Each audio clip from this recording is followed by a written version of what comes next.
스트레스 DSR 적용 방법과 시행 시기가 이제 발표됐습니다. 그래서 오늘은 그 내용에 대해서 함께 살펴보겠습니다. 2024년 2월 26일 은행 주택담보대출에 가장 먼저 적용이 됩니다. 그리고 은행권, 제2금융권이 이제 다루고 있는 모든 대출에 DSR을 적용하게 됩니다. DSR에 적용하는 가상금리는 과거 5년 내 최고 대출 금리, 그리고 이제 현재 시점 간의 금리 차이를 기준으로 결정하되 가상금리의 하한은 1.5%, 상한은 3% 내에서 이제 적용하게 됩니다. 요 이제 상한과 하한은 100% 적용하는 거는 2025년부터고 여기 보시면은 2024년 상반기에는 25%가 적용이 됩니다. 그래서 하한은 0.375%에서 최고 0.75%까지 이제 가상금리가 적용될 수 있고 2024년 하반기가 되면 50%를 적용해서 0.75%에서 1.5%까지 금리를 이제 적용할 수 있습니다. 2025년부터는 100% 적용되기 때문에 하한 1.5%, 상한 3%까지 이제 가상금리를 적용해서 스트레스 DSR을 이제 적용할 수 있습니다. DSR은 뭐 소득 중 원리금 상환 비율에 따라서 대출 한도가 정해지는 방식이죠. DSR에 가상금리를 더하는 스트레스 DSR이 적용되면 대출 한도가 줄어들게 됩니다. 그래서 이제 대출 받을 수 있는 총액이 아무래도 이제 줄어들 수밖에 없겠죠. 그런데 이 스트레스 DSR은 고정금리 상품에는 적용되지 않습니다. 그러니까 신규로 받더라도 고정금리 대출을 받을 때는 어차피 이제 미래 금리가 고정돼 있기 때문에 뭐 금리 변동에 대한 위험이 없으니까 당연히 스트레스 DSR을 적용할 필요가 없겠죠. 그럼 먼저 DSR에 대해서 다시 한번 이제 살펴보면 DSR은 내가 1년에 얼마를 벌고 얼마의 대출 원리금을 상환하고 있냐, 거기에 대한 비율을 의미합니다. 예를 들어 연소득이 5천만 원이고 1년 원리금 상환액이 2,300만 원이라면 DSR은 46%가 됩니다. 스트레스 DSR 도입으로 가상금리가 적용돼서 원리금 상환액이 2,500만 원으로 이제 계산되면 DSR은 이제 50%로 이제 적용되는 계산이 되죠. 만약에 DSR 50%를 적용하고 있다면 한도가 꽉 차가지고 이제 추가 대출을 신청해도 이제 거절되는 그런 상황이 될 수 있는 겁니다. 그렇게 해서 이제 대출 총액이 줄어드는 효과가 이제 발생할 수 있고 DSR 총 부채에는 주택담보대출, 신용대출, 마이너스 통장, 카드론, 자동차 할부금 등 대출 원리금 상환액의 모든 이제 대출 형태의 원리금 상환액의 비율을 더해서 대출을 제한하게 됩니다. 지금 2022년 7월부터 전체 대출액이 1억을 초과했을 때는 DSR을 이제 적용하고 있죠. 은행은 DSR을 이제 40%, 제2금융권은 이제 50%를 적용하고 있습니다.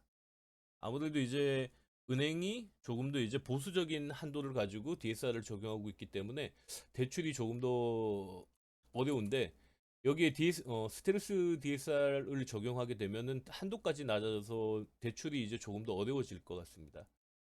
그 스트레스 DSR은 앞서 말씀드렸듯이 변동금리 대출 등의 차주가 이제 대출 이용 기간 중 금리 상승으로 인해 원리금 상환 부담이 상승할 가능성을 감안해서 DSR 산정 시 일정 수준의 가상금리를 부과하는 제도입니다. 이거는 뭐 쉽게 말해 뭐 지금 이제 변동금리로 대출을 받았는데 내년 내후년 그러니까 이제 2022년 상황 정도를 이제 생각해 보면 되겠죠. 갑자기 이제 그렇게 금리가 급등하는 상황이 되면 원리금 상환이 어려워지는 가구가 굉장히 많아지거든요. 그러니 이럴 때 이제 스트레스 DSR을 어느 정도 감안해서 대출을 받았다 그러면은 그 변동폭 내에서는 어느 정도 예상된 이제 이자 지출이기 때문에 전체 소득에서 나가는 원리금 상환액 비율이 그렇게 과도하게 높아지지 않도록 방지하기 위한 이제 제도라고 보시면 됩니다. 2024년 내에 전 금융권의 변동금리, 혼합형, 주기형 대출의 스트레스 DSR이 이제 적용됩니다.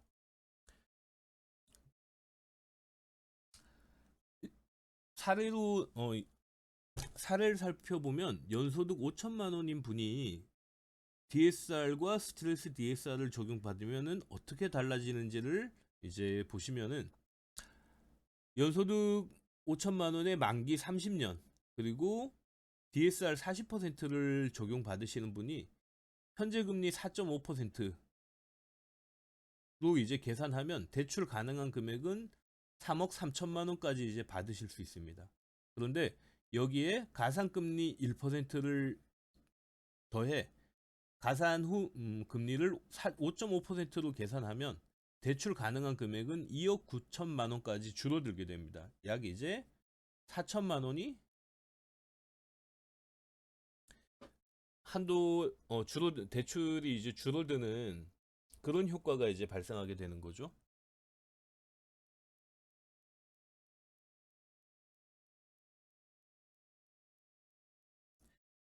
스트레스 DSR은 이제 모든 앞서 말씀드렸듯 모든 대출에 적용되는 건 아니지만 뭐 대부분 뭐 신용대출이나 이런 것들을 사용하고 있는 상품들은 변동금리이기 때문에 굉장히 많은 대출에 이제 적용이 된다고 보시면 됩니다. 그래서 뭐 금융권의 모든 대출에는 이제 스트레스 DSR이 이제 적용될 예정이고 대출 종류에도 뭐 주택담보대출을 시작으로 하지만 신용대출이나 뭐 그밖에 대환대출 뭐 제약정을 받을 때 변동형, 혼합형, 주기형 뭐 이렇게 이제 금리가 변하는 대출 모든 종류에는 스트레스 DSR을 적용해서 한도를 이제 계산하게 됩니다. 제약정 같은 경우에는 말 그대로 그 한 뭐 주기적으로 이제 만기가 만약에 뭐 2년째 그 마이너스 통장 같은 경우에는 만기가 보통 1년 단위로 이제 재약정을 하게 되죠. 요런 이제 재약정 할 때도 마찬가지로 이제 그 시기에 만약에 스트레스 DSR을 뭐 50% 적용하는 시기에 만기가 됐다 그러면 재약정을 할 때 그 DS 50% 스트레스 DSR 금리를 적용해서 이제 계산을 한다는 얘기입니다.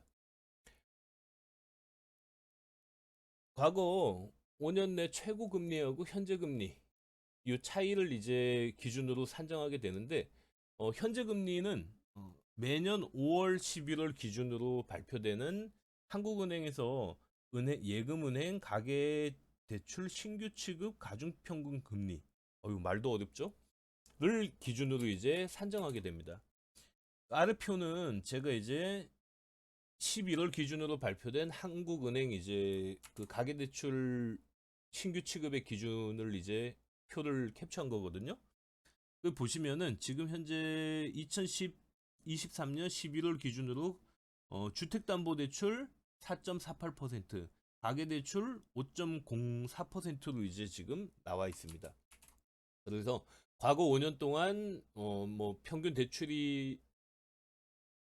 대출과 지금 현재 이렇게 발표된 한국은행 금리를 기준으로 결정되게 됩니다. 상한과 하한은 아까 말씀드렸고 변동형 같은 경우에는 5년 중 최고 금리하고 현재 금리 차이를 그대로 적용하고 혼합형과 주기형은 고정금리가 이제 일정 기간은 고정금리로 적용되기 때문에 그걸 감안해서 이제 완화 적용을 합니다. 그래서 여기 표를 보시면 고정금리 기간이 길어질수록 적용률은 점점 낮아져서 70% 이상 그러니까 뭐 만약에 30년 만기 대출인데 21년 이상 고정이 돼 있거나 21년 이상 주기형 뭐 고정이 어쨌든 21년 이상 이제 되어 있는 그런 대출에는 이제 적용이 되지 않습니다. 그런데 30년 만기 대출에 21년 이상 금리가 고정되어 있는 상품이 제 기억에는 없었던 것 같아요. 아마 대부분은 이제 뭐 혼합형 상품이다 그러면은 제 기억에는 5년 정도 주기로 이제 변하는 상품이 가장 많았던 것 같습니다. 근데 5년 미만 주기다. 그러면 이제 100%, 5년에서 이제 뭐 9년까지 고정이 돼 있다. 그러면은 60%를 이제 적용하게 되니까 실제로 이제 많은 분들이 거의 이제 100% 적용을 받게 되거나 운 좋으면은 한 60%로 스트레스 금리를 이제 적용받게 될 것 같습니다. 신용대출의 경우 만기 5년 이상은 만기 5년 이상의 고정금리에는 이제 적용되지 않습니다. 근데 만기 3년에서 5년이고 고정금리 상품은 만기 3년에서 5년인 경우에는 60%를 이제 적용하게 되고 그 외, 그러니까 매년 변동하거나 1, 2년마다 변동하는 그런 상품에는 100%를 이제 적용하게 됩니다. 뭐 제가 지금 마이너스 통장, 비상금 대출 뭐 이런 것들을 이제 쓰고 있는 것들은 대부분 뭐 3개월, 6개월, 1년 뭐 약정 기간에 따라 이제 좀 다르긴 한데 그런 주기로 이제 변동하고 있기 때문에 제가 보기에는 아마 신용대출을 쓰고 계신 분들은 스트레스 DSR 적용을 뭐 100% 받게 될 것 같아요. 근데 스트레스 DSR이 이제 아까도 말씀드렸듯이 재약정 할 때 적용이 되기 때문에 만약에 지금 한도를 이제 꽉 채워서 사용하고 계시다 그러면 재약정 할 때 스트레스 DSR을 적용해 가지고 한도가 좀 낮아질 수 있다는 거, 요거는 이제 좀 알고 계셔야 될 것 같습니다. 그리고 가상금리는 한 번에 이제 적용되는 게 아니고 은행 그리고 제2금융권 이렇게 이제 단계별로 이제 시행이 되거든요. 그래서 주택담보대출을 시작으로 해서 2024년 6월이 되면 주택담보대출과 신용대출, 그리고 제2금융권은 6월부터 주택담보대출, 그리고 2024년 말이 되면 이제 전체 금융권의 모든 대출에 이제 스트레스 DSR이 적용되게 됩니다.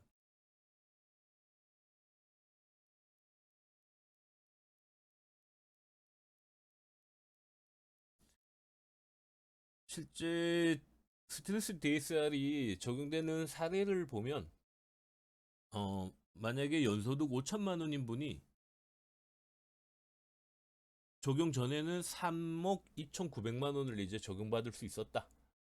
그런데 이제 2024년 상반기 스트레스 금리를 최저인 0.375%를 적용하게 되면은 한도는 3억 1,500만 원으로 줄어들게 됩니다. 그러니까 줄어든 액수만 따지면은 1,400만 원 정도의 한도가 음, 축소되네요. 그리고 만약에 연소득이 5천이 아니고 1억이다. 그러면 적용 전에는 6억 5,800만 원까지 대출을 받을 수 있었다 그러면 어 0.375%의 이제 스트레스 금리를 적용했을 때 6억 3천만 원까지 이제 받을 수 있습니다. 그래서 대출 한도는 2,800만 원이 줄어들게 됩니다.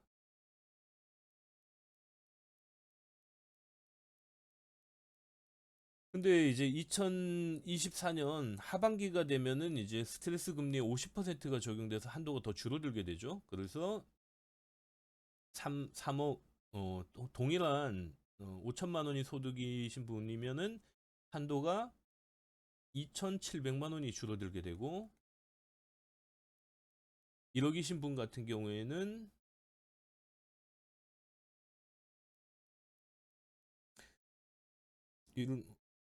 5,400만 원이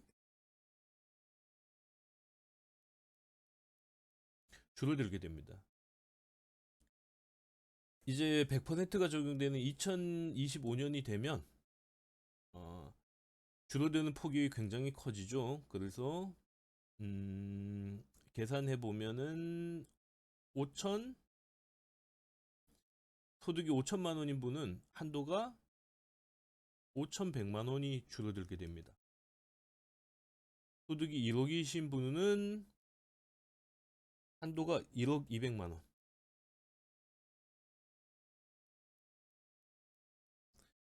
그러니까 줄어드는 폭이 뭐 적다면 적고 많다면 많을 수 있겠지만은 제가 보기에는 스트레스 금리를 지금 이제 최저로 잡았을 때 이 정도가 줄어드는데 지금 대출 받으시는 분들이 대부분 기존 대출이 이제 어느 정도 있으세요. 근데 있으신 분들이 추가로 대출 받는 분들이 많기 때문에 이 스트레스 DSR 적용은 뭐 상당히 이제 아마 대출 추가로 받는 분들한테 부담으로 작용할 것 같습니다. 오늘은 스트레스 DSR 적용 방법과 적용 시기에 대해서 살펴봤습니다. 이상 마치겠습니다.